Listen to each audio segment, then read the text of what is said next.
Captain Gha'rok, aboard the control room of the massive spaceship, gazed at the blue and green surface of Earth, confident that their mission would be easy. As part of the Kralsk race, which had been conquering across the galaxy for centuries, they had easily subdued most civilizations they encountered. Humans would soon be added to that list. As the spaceship approached the atmosphere, the metallic hull began to heat up. The once beautiful blue planet quickly lost its appeal. Under the command of Gha'rok, preparations for the assault began. The heavy armor and energy weapons we bore suggested that we would easily conquer this world. We were about to realize how wrong we were. As our ship entered the atmosphere, the cityscape below became clearer. Our first target was a major metropolitan area. From above, we could see the lights sparkling and people going about their daily lives. This scene made the impending destruction even more chilling. "Cut the communication lines," Gha'rok ordered with a calm, commanding voice. "Now!" As we readied our energy weapons, I felt a wave of excitement. With the firing of the weapons, the sky erupted in flames. The city became the epicenter of a massive explosion. As death rained down from the sky, the screams of the people reached our ears. "Expand the attack," Gha'rok shouted. "Sweep every area. Don't give them a chance to resist." One of the crew members, looking at the images on his monitor, said, "Commander, we're approaching a large park area. Civilians are gathering there." Gha'rok, without taking his eyes off the monitor, ordered, "Don't miss anything. Destroy everything." Our weapons targeted the park area. As people fled in panic, the energy beams struck them down. Trees, grass, and people were engulfed in flames in an instant. Chaos reigned everywhere. One of my fellow soldiers, Gha'rok, kept his eyes on the monitor as he said, "This looks like it's going to be easy." However, there was a hint of unease in his voice. Meanwhile, young soldier Lauren trembled as he held his weapon. "Is this right?" he whispered. "Is it right to kill so many civilians?" "We're doing our job," I said in a harsh tone. "Put your feelings aside, Lauren. This is our duty." The death we rained down from the sky was obliterating everything in the city. Buildings crumbled, cars exploded. Panic and fear were evident on every corner. People screamed as they fled. This was meant to be the moment the Kralsk race demonstrated its power.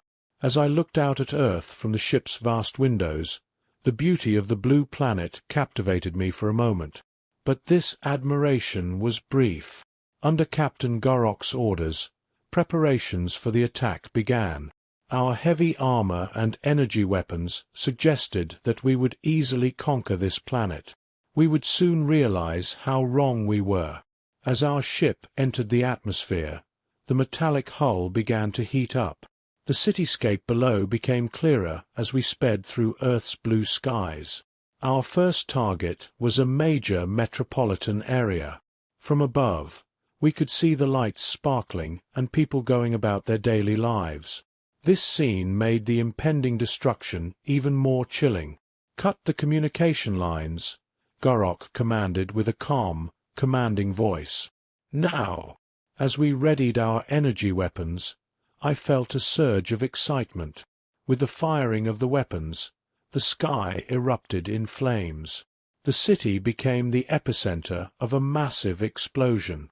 As death rained down from the sky, the screams of the people reached our ears. "Expand the attack," Gha'rok shouted. "Sweep every area. Don't give them a chance to resist." One of the crew members, looking at his monitor, said, "Commander, we're approaching a large park area. Civilians are gathering there." Gha'rok, without taking his eyes off the monitor, ordered, "Don't miss anything. Destroy everything." Our weapons targeted the park area. As people fled in panic, the energy beams struck them down. Trees, grass, and people were engulfed in flames in an instant. Chaos reigned everywhere. One of my fellow soldiers, Gha'rok, kept his eyes on the monitor and said, "This looks like it's going to be easy." However, there was a hint of unease in his voice. Meanwhile, young soldier Lauren trembled as he held his weapon. "Is this right?" he whispered. "Is it right to kill so many civilians?"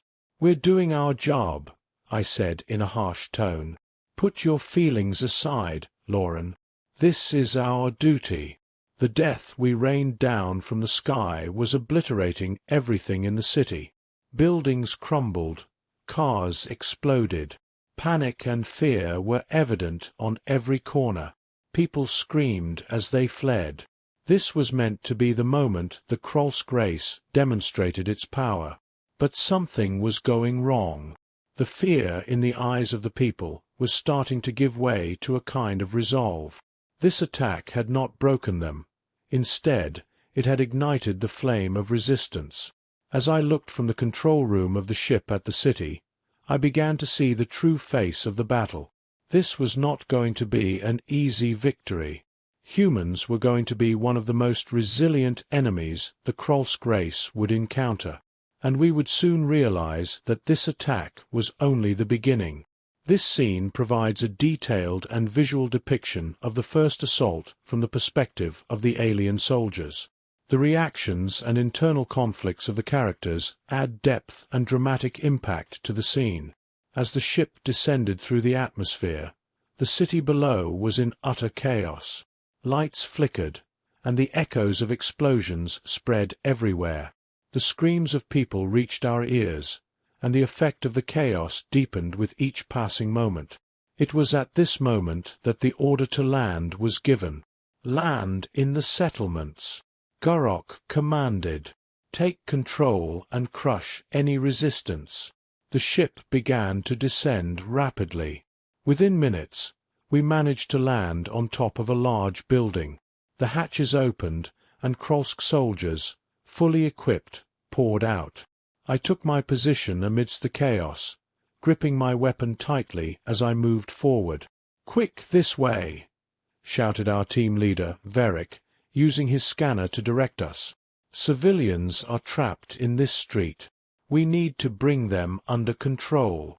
As we emerged into the street, everything was on fire. Buildings were engulfed in flames, and debris was scattered across the roads. People ran in desperation, fleeing in all directions. My eyes briefly locked onto a young woman carrying a crying child, desperately searching for an escape route.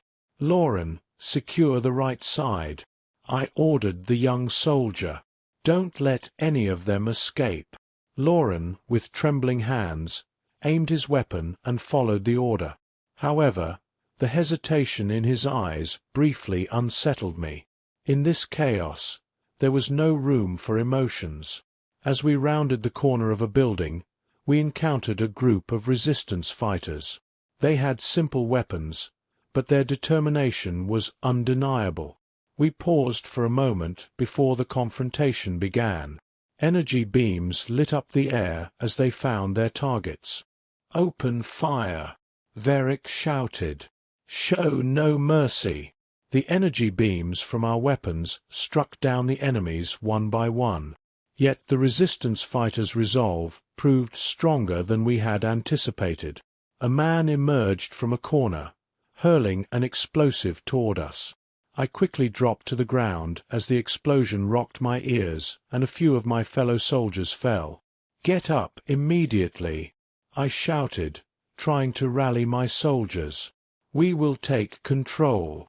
Amidst the explosions and skirmishes, we continued to advance through the streets. A few buildings ahead, a large shopping center came into view. A sizable group of civilians had gathered there. As they saw us, they momentarily paused, then began to flee in even greater panic. "We'll go inside and secure them," Gha'rok said, pointing toward the shopping center. "We might catch Harker's resistance fighters here."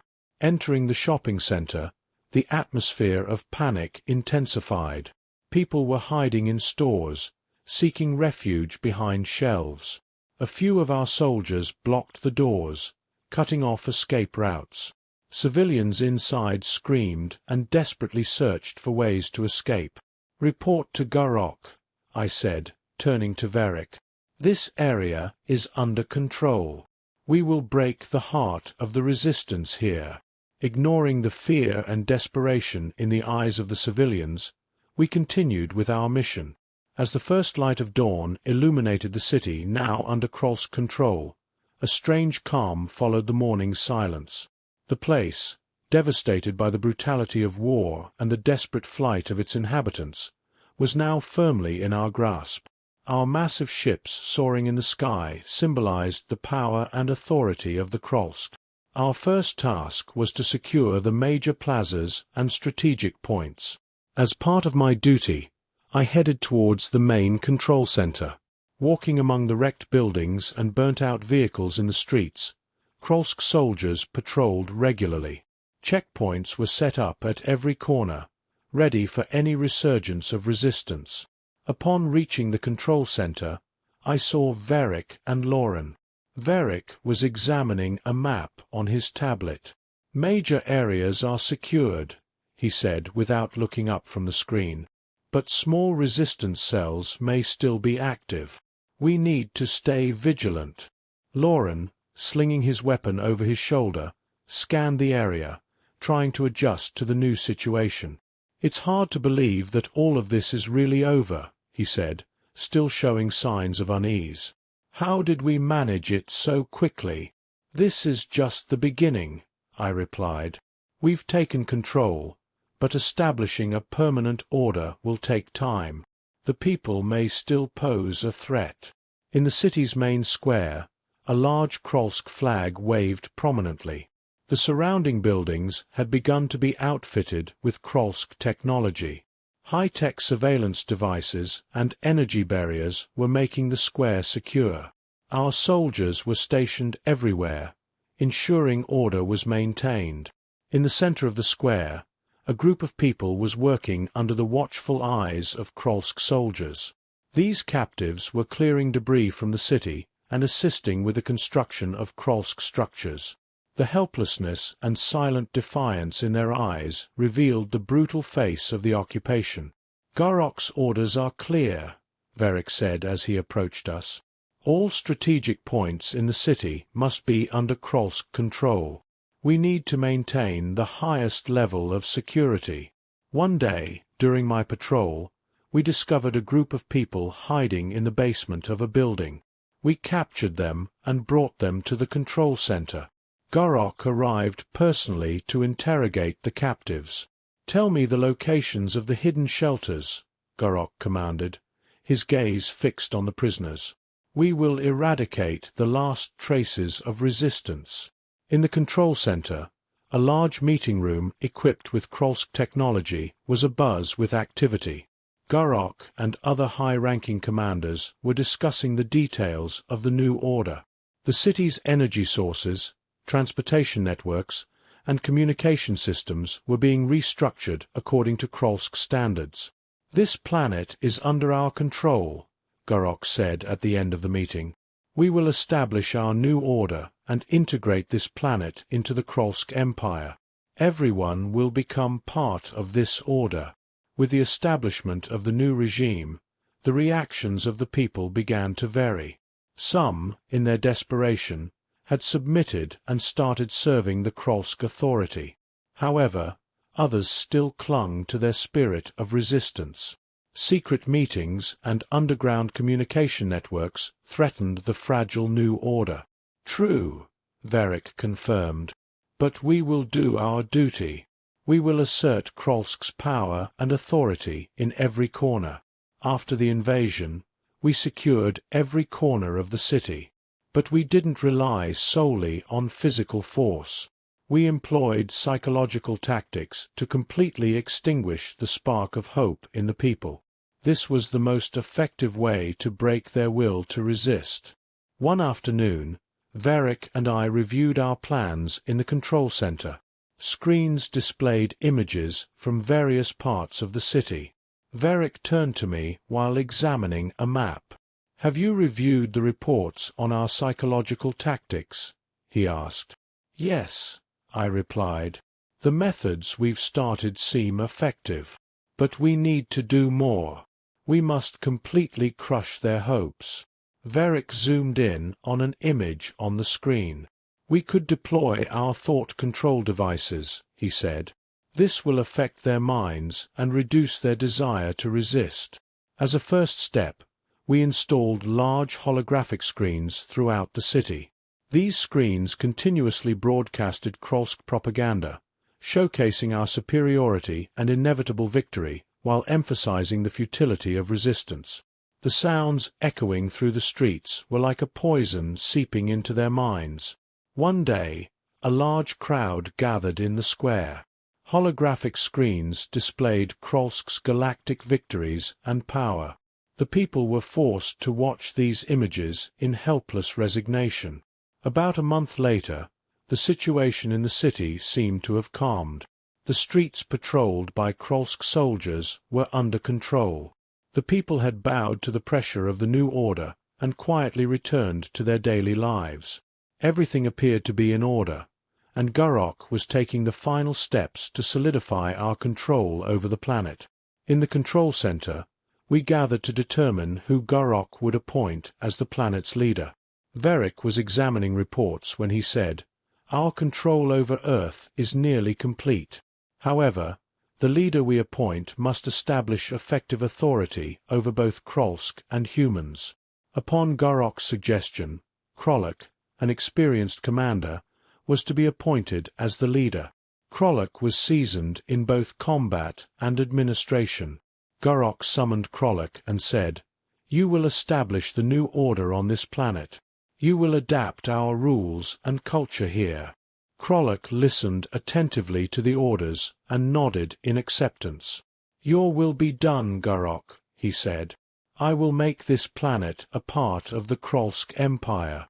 Kralak stood on a large platform and addressed the crowd.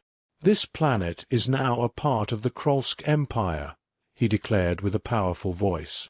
"With our new order, you will also become citizens of Kralsk.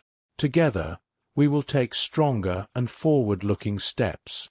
The faces of the people reflected confusion and despair. However, they had no choice but to accept Kralsk's power and authority. After the ceremony, Gha'rok and I returned to the control center for the final time. The Kralsk still did not fully understand humans.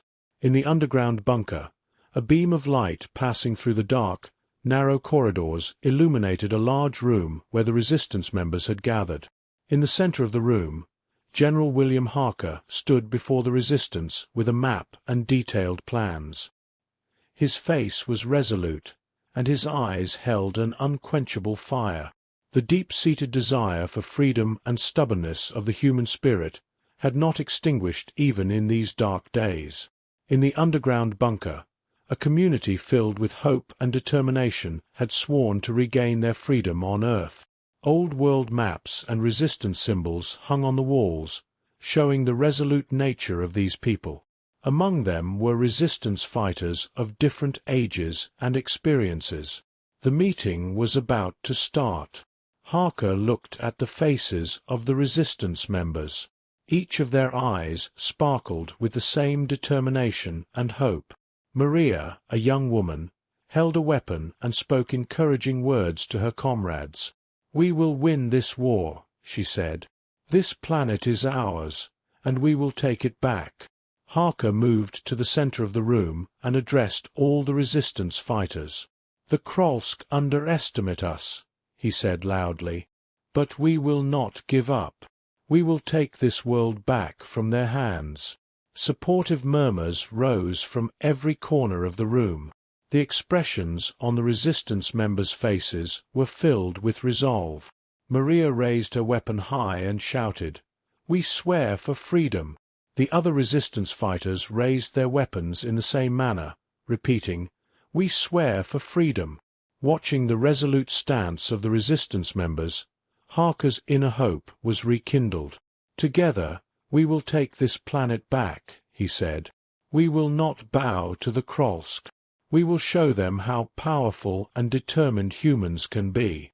John, a former soldier and one of the experienced members of the resistance, came up to Harker and said, "General, we are with you in this struggle. We will do everything we can to win this war." Dr. Samuel joined in. "Our medical supplies may be limited," he said, "but our hope is limitless. We will treat our wounded and continue the fight." John nodded. "We are ready, General. This war will not be easy. But we humans never lose hope, even in the hardest times. We will show the Kralsk what it means." Determination and courage shone on the faces of the resistance members. Harker raised his hands and declared, "This world is ours. We will not bow to the Kralsk. Together, we will take this planet back." The resistance members, inspired by General Harker's words, swore for victory.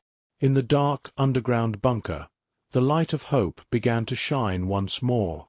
The Kralsk did not yet know what they would face, but the people were determined to fight for their loved ones and their freedom. To be continued. The fight for freedom is just beginning. Will the courage and determination of the resistance in the underground bunker restore freedom to the world?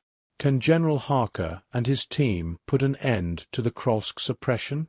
Don't miss the continuation of this epic battle. If you enjoyed our story, you can support us by sharing your comments and liking the video. Also, don't forget to subscribe to our channel to keep up with the upcoming chapters. With your support, this story will grow and strengthen even more. Thank you.